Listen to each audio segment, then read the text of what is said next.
I started the day with the Robusta, and I was excited because I started looking over an experiment with using dry pucks and comparing the extraction yield to extraction yield measured by a refractometer. So that was fun. I decided also to do some sourdough experiments. So I did 2 coffees. I did Robusta on the left and then a mix of Ethiopian and Guatemalan on the right with 70 grams of sourdough starter. And my main aim for this is to be able to bring these coffees to the San Francisco Coffee Festival in case anybody wants to try them. So I also have been pulling again on the Pavoni, and I didn't get a great angle on the shot, but I want to include, I've been using the coffee Joulies because I wanted to see how well they soak up heat. And when they're at room temperature, they seem to do pretty well for a smaller volume of shot. So I don't think they would do as well for like pour over or maybe a long shot unless they were stuck in the freezer. And I'm going to do a better test for looking at how quickly it can cool down coffee relative to using a stone instead. But the coffee tasted good.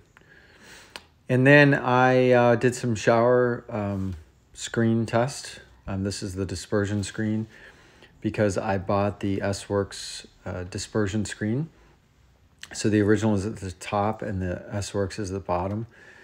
And it looks like it does a little bit better of a job, but I'm waiting to get some shot data from it.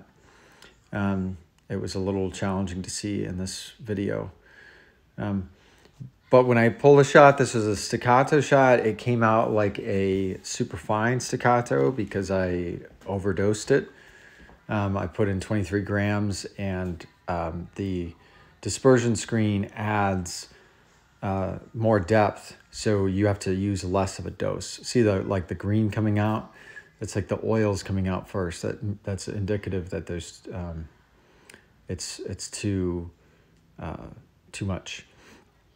However, it does come out seemingly more even, but the extraction yield was very low.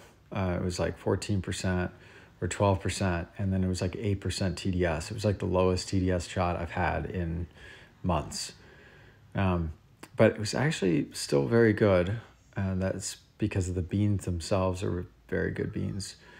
And it's still pulled to the left, which is unfortunate. I was hoping, the dispersion screen would help some, but that's to be seen.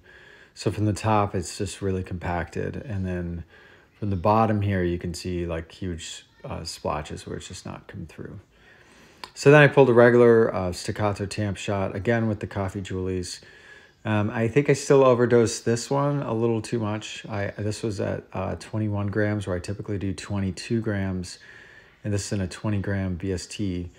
But you can see it comes in on the sides and it comes in a little slow, which is an indicator to me that it has some side channeling.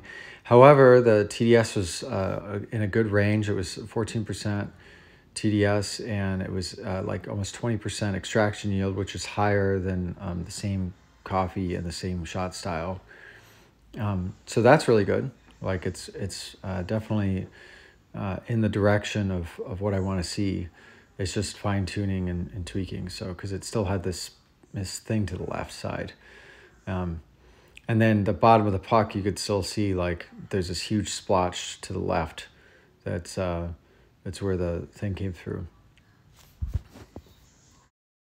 Finally, I looked a little bit at this data from J. Kim that you got the DI fluid, the second version of the refractometer. So I'm curious to see what other data comes out of this. I think the bigger challenge with these is that you could easily have a single unit that's good. The challenges are all your units to the spec, or can you guarantee the spec across all units? Because even in this one, there seems to be a discrepancy in the accuracy for this one versus the Otago, but more shall be revealed.